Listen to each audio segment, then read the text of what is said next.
ठीक है, तो सही है। अब अच्छा, अब मुझे ये बताओ, कल जो पढ़ाया था, अब बैठ जाओ आराम से, अब कुछ भी ज़रूरत नहीं है बोलने की, अब आराम से पढ़ो तसल्ली से। ये बताओ कल जो पढ़ाया था उसमें कोई डाउट हो? कल मैंने आपको बताया था, कल मैंने सबसे पहले तो आपको स्टार्ट कहाँ से किया था? मैंने आपको किया था, मैंने आपको संस्थाएं बताई थी, पॉलिटी और यानी कि राज्य व्यवस्था, संविधान और राज्य व्यवस्था में अंतर बताया था। फिर मैं एक टॉपिक पे आ गया था जिसका नाम था बहुमत के प्रकार। तो बहुमत के प्रकार में मैंने आपको 2 बहुमत पढ़ाए थे। एक तो बहुमत आपके सामने लिख रहा है, इसको मैंने कल ही एक्सप्लेन कर दिया था। आज मैं आपका इसको रिवाइज करा दूंगा, उसके बाद मैं आपको और बहुमत जितने होते हैं वो बताऊंगा, ठीक है। तो कल जो मैंने आपको एक बहुमत बताया था वो था एक साधारण बहुमत और दूसरा था एक प्रभावी बहुमत। अब आराम से आप पहले इधर समझो, बातें नहीं करिए, अब आप समझो पहले। देखो, इसको मैं आपको रिवाइज करा रहा हूँ क्योंकि बोर्ड पे पहले से ही लिख रहा है, तो इसको मैं रिवाइज करा दूँ। प्रभावी बहुमत का मतलब क्या होता है? जैसे किसी सदन में सदस्य संख्या का प्रभावी होना, मतलब जैसे मैंने आपको उदाहरण लेके बताया था, 543 मेंबर हैं हमारे, पहले 545 हुआ करते थे। आर्टिकल संविधान संशोधन 104 के तहत उसको हमने हटा दिया है 25 जनवरी 2020 से। अब हमारे 2 जो एंग्लो इंडियन राष्ट्रपति के द्वारा नियुक्त किए जाते थे वो एंग्लो इंडियन अब नियुक्त नहीं किए जाएंगे। इसका मतलब क्या है? इसका मतलब ये है कि अब उसमें से जो 545 मेंबर थे, 545 मेंबर से 2 मेंबर हट जाएंगे, बचे कितने? 543 में मैंने एक कंडीशन रखी है आपके सामने कि अगर क्या हो जाए, 7 मेंबर ऐसे हैं जिसमें से 2 मेंबर की मृत्यु हो गई है, क्योंकि भाई 5 साल का कार्यकाल होता है तो 5 साल में कुछ ना कुछ चेंज आता है। 3 मेंबर उसमें से अवैध घोषित कर दिए गए किसी कारणवश और 2 ने अपना त्यागपत्र दे दिया, ठीक है। कहीं दूसरा चुनाव लड़ना होगा या कहीं मिनिस्ट्री नहीं मिली होगी तो उसकी वजह से नाराज़ हो गए, उन्होंने क्या कर दिया? अपना त्यागपत्र दे दिया। जब त्यागपत्र दे देंगे ना, तो कुल प्रभावी इफेक्टिव जो नंबर बचेगा सदस्यों का वो बनेगा 536। ये बता रहा है कि अगर आपको इफेक्टिव नंबर, देखो प्रभावी बहुमत, ये बहुमत एक प्रभावी बहुमत है, यानी कि इसमें से वो मेंबर निकल गए हैं जो मेंबर वोट करने वाले हैं ही नहीं, किसी भी प्रकार से नहीं कर सकते, अनुपस्थित नहीं है, अनुपस्थित की बात नहीं हो रही है। ये मेंबर अब उस सदन के मेंबर रहे ही नहीं है। इसका मतलब क्या है? 536 का अगर आप आधा निकालेंगे 50% तो वो निकलेगा आपका 268। तो 268 पे तो 50% एक यस में और नो में चला जाएगा। जैसे यस का अगर हम बात करेंगे तो यस और नो 2 होते हैं बटन, तो एक यस वालों के लिए 268 हो जाएगा और यस वालों नो वालों के लिए 268 हो जाएगा। इस केस में ना तो कोई भी बिल पारित होगा और ना तो उसको होल्ड पे रखा जाएगा, दोनों को दोनों टाइट ही हो गया। इसका मतलब क्या है? अब पक्ष में अगर आपको कराना है तो आपको +1 करना पड़ेगा, यानी कि ये मैंने देखो किया है, कितना हुआ? 269। यानी कि 269 वो नंबर है जो आपको बताएगा अगर 543 मेंबर में से 7 मेंबर अब्सेंट हुए, यानी कि 7 मेंबर उस सदन में रहे ही नहीं, तो इसका मतलब ये है कि वो प्रभावी नंबर कितना बनेगा? 269। इस प्रकार के बहुमत का प्रयोग कहाँ पर किया जाता है? इस प्रकार के बहुमत का प्रयोग आपका लोकसभा में अध्यक्ष के लिए किया जाता है, लोकसभा में उपाध्यक्ष को हटाने के लिए किया जाता है दोनों जगह पे, सभापति यानी कि सभापति का मतलब होता है उपराष्ट्रपति राज्यसभा का, और इसके लिए उपसभापति यानी कि जो उपसभापति रहता है उसको भी हटाने के लिए किया जाता है। इस प्रकार के बहुमत का प्रयोग, मेरी बात समझिए आप। तो इफेक्टिव इस प्रकार का बहुमत को हटा दो ना, इस प्रकार के बहुमत के द्वारा आप हटा सकते हो। साधारण बहुमत जो मैंने आपको पहले बताया था उस तरह से नहीं हटा सकते हो, आप प्रभावी बहुमत का यूज करके इसको हटा पाएंगे। क्लियर बात है ना? समझ गए आप? चलिए इसके बाद अब आगे बढ़िए। इसके बाद एक मैं नया बहुमत अब बता रहा हूँ, लिखिएगा विशेष बहुमत, ठीक है। आगे बढ़ते हैं। विशेष बहुमत,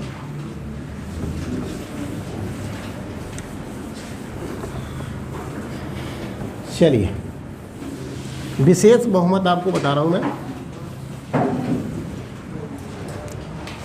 चलिए विशेष बहुमत जिसको आप स्पेशल मेजॉरिटी कहते हैं, विशेष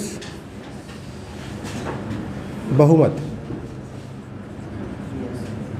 इसको आप स्पेशल मेजोरिटी कहते हैं। आप देखो मेरी बात ध्यान थोड़ा रखना इस चीज़ को। मैं आपको जो बता रहा हूँ ना, ये बहुमत के प्रकार अभी मैं आपको ये बताऊँगा, आगे जाके मैं इनके शब्दों का ही प्रयोग करूँगा। मैं कहूँगा प्रभावी बहुमत, तो प्रभावी बहुमत जहाँ पर लगेगा ना, आपको मैं प्रभावी बहुमत बता दूंगा, आप अपने आप से समझ लेना कि प्रभावी बहुमत वो बहुमत होता है जो कुल बहुमत माइनस जो व्यक्ति इसमें सदन के मेंबर रहे ही नहीं उनको मैं माइनस कर दूंगा और बटे 2 + 1 कर दूंगा मेंबर, तो वो प्रभावी बहुमत मेरा कहलाएगा। साधारण बहुमत कौन सा होता है वो मैंने आपको पहले एक्सप्लेन कर दिया था। 50% उसका निकाल लीजिए, जितने उपस्थित और मतदान करने वाले व्यक्ति हैं, यानी सदस्य जितने भी उपस्थित हैं उस सदन में जितने लोगों ने वोट किया है +1 करके आप क्या करेंगे, साधारण बहुमत निकाल लेंगे। अब मैं एक दूसरा बहुमत बता रहा हूँ, विशेष बहुमत। विशेष बहुमत में आप ध्यान रखिएगा, विशेष बहुमत कहा जाता है ऐसे बहुमत जिसमें 2/3 2/3 मेंबर यानी सदस्य कैसे होने चाहिए, यस या नो के पक्ष में होने चाहिए, यस और नो के पक्ष में होने चाहिए। यानी कि अगर किसी बिल को आपको पारित कराना है, किसी बिल को आपको पारित कराना है तो आपको यहाँ पर 2/3 सदस्य चाहिए होंगे। कुल जो सदस्य संख्या है ना, जो सदस्य संख्या है ना, उसका कुल की नहीं, मैं बताऊंगा हर प्रकार से, क्योंकि यहाँ पर भी अलग तरीके से बनता, तो उसके यस और नो में आना चाहिए। जैसे मान के चलिए सदन में 180 मेंबर हैं, उसका अगर आप 2/3 निकालेंगे तो वो आपका कितना निकलेगा, कितना कितनी बार कटेगा, 6 बार 60, ये कितना बनेगा 120।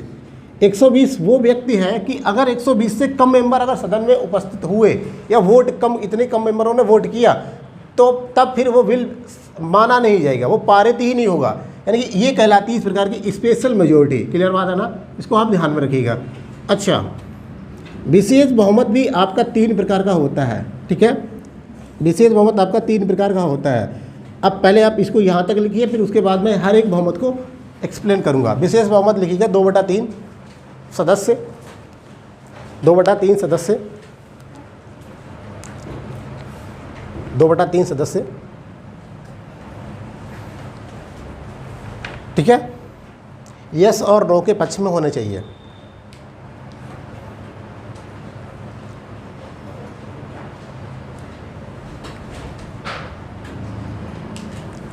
यस और नो के पक्ष में होने चाहिए, ठीक है। आगे लिखिए। अभी एग्जाम्पल मैं बताऊंगा, अभी आप इसको रहने दीजिए, अभी मैं एग्जाम्पल में बताऊंगा, आप तब नोट करना। लिखिए, विशेष बहुमत 3 प्रकार का होता है। विशेष बहुमत 3 प्रकार का होता है। पहला बहुमत, पहला कौन सा है, देखिए विशेष बहुमत में, विशेष बहुमत 3 प्रकार का होता है। इसमें पहला बहुमत मैं आपको बता रहा हूँ, ध्यान से देखिए। पहला बहुमत है आपका उपस्थित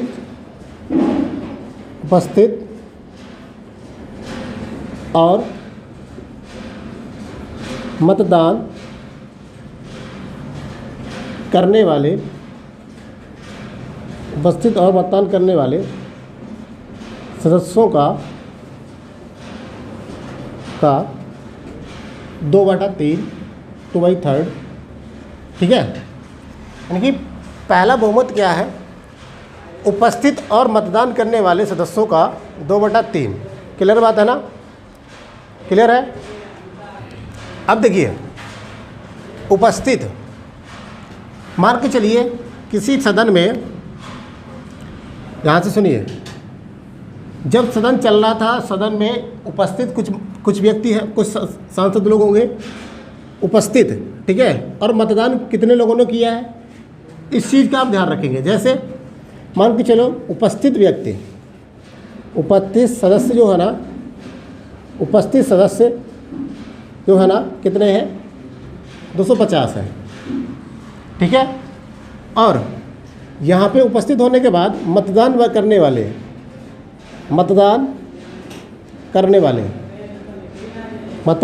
वाले कितने मेंबर हैं, 180 लोगों ने सिर्फ मतदान किया है। 250 मेंबर वहाँ पे सिर्फ बैठे हुए थे, लेकिन 180 लोगों ने मतदान किया है। इसका मतलब क्या है? इसका मतलब ये है आप इसका 2/3 निकाल देंगे। जब आप 180 का 2/3 निकालेंगे तो ये निकल के आएगा 120। ठीक है, यानी कि यहाँ पर जो सदस्य संख्या प्रभावी होगी वो कितनी होगी? 120। अगर ये साधारण बहुमत होता तो ये 90 निकल के आता, 90 + 1 91 होता। लेकिन क्योंकि यहाँ पर ये कैसा है? विशेष बहुमत है। विशेष बहुमत होने की वजह से 180 का आपने 2/3 निकाला। देखो 2/3 मेंबर, तो कितना निकल के आया है? 120 का। क्लियर बात है ना? समझ गए हो? तो अब इसको अभी नोट करो, फिर मैं आपको एग्जाम्पल बताऊंगा इसका कहाँ पर प्रयोग होता है। ठीक है, यानी उपस्थित और मतदान करने वालों का 2/3। क्लियर बात है ना? इसको आप लिखिएगा, उसके बाद मैं आपको बताऊंगा कहाँ पर प्रयोग होता है। ठीक है, देखिए इसका प्रयोग आप देखेंगे आर्टिकल 249 और एक आर्टिकल है 312। ये आर्टिकल क्या है, कैसे है, इन शब्दों का हम आगे जाके प्रयोग करेंगे। आपको 249 आपको मिलेगा राज्य और केंद्र राज्य संबंध के बीच में मिलेगा जाके, और आर्टिकल 312 दूसरी जगह पे प्रयोग होगा, तो मैं आपको बता दूंगा। क्लियर बात है ना? चलिए, यहाँ तक कोई दिक्कत हो तो बोलिए।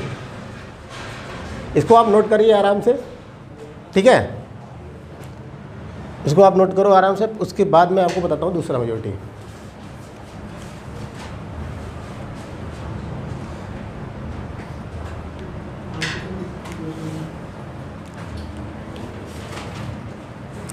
साधारण बहुमत होता है आपका 50% + 1। सिंपल याद रखिएगा, जितने व्यक्ति उपस्थित हैं और मतदान किया उसका आपका आधा निकाल लेंगे, हाफ निकाल देंगे और +1 कर देंगे। उसके बाद प्रभावी बहुमत मैंने आपको बताया था, जितने मेंबर हैं, जितने मेंबर सदन में हैं, जैसे 543 मेंबर हैं, माइनस कर देंगे आप कितने मेंबरों को? 7 मेंबरों को कर देंगे माइनस। अब कितना बचेगा? जितना सदस्य संख्या बच गई है ना, उसका आप क्या करेंगे? आधा निकाल देंगे, +1 कर देंगे। क्लियर बात है ना? उसके बाद विशेष बहुमत में आप आएंगे। विशेष बहुमत मैंने बताया 3 प्रकार का होता है। पहला विशेष बहुमत होता है, विशेष बहुमत को निकालने का तरीका आप ध्यान रखिएगा, 2/3 मेंबर यस और नो के पक्ष में होना चाहिए। अगर किसी बिल को पास कराना है तो आपको उसका 2/3 मेंबर यस के पक्ष में होने चाहिए। अगर रिजेक्ट कराना है तो 2/3 सदस्य नो के पक्ष में होना चाहिए। जैसे पहला उसमें मैंने बताया, उपस्थित और मतदान करने वाले सदस्यों का 2/3, 2/3। तो उपस्थित सदस्य कितने हैं? 250, और मतदान करने वाले कितने हैं? 180 का 2/3 निकालोगे तो कितने बनेंगे? 120। ठीक है, एग्जाम्पल मैंने आपको बताया आर्टिकल 249, आर्टिकल 312। क्लियर बात है ना? इनको आप याद रखिएगा। ठीक है, ये पहला विशेष बहुमत का प्रकार हुआ। प्रयोग आर्टिकल 249 और 312 आर्टिकल क्या होते हैं ये वाले, मैं आपको आगे जाके डील करूंगा। क्लियर बात है ना? यहाँ पर आप ऐसे समझ लीजिए केंद्र राज्य संबंध के बीच में आएगा ये वाला आर्टिकल, जहाँ पर केंद्र और राज्य के बीच में आपस में ये बताया जाएगा कि किसका कहाँ पर प्रभाव क्षेत्र आएगा। क्लियर बात है ना? चलिए अब अगला लिखिएगा, उपस्थित और मतदान करने वाले सदस्यों का, उपस्थित और मतदान करने वाले सदस्यों का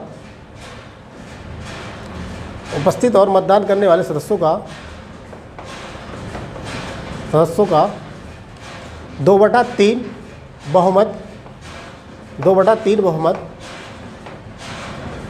उपस्थित और मतदान करने वाले सदस्यों का 2/3 बहुमत जो कुल सदस्य संख्या के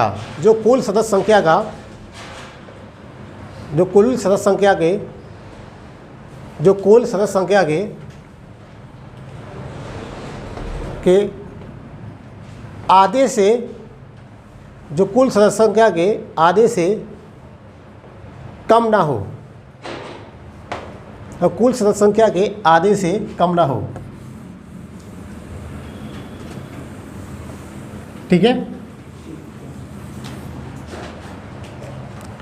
मैंने आपको ये बताया है दूसरा वाला, उपस्थित और मतदान करने वाले सदस्यों का 2/3, 2/3 जो आपका क्या होना चाहिए, जो कुल सदस्य संख्या का आधे से कम ना हो।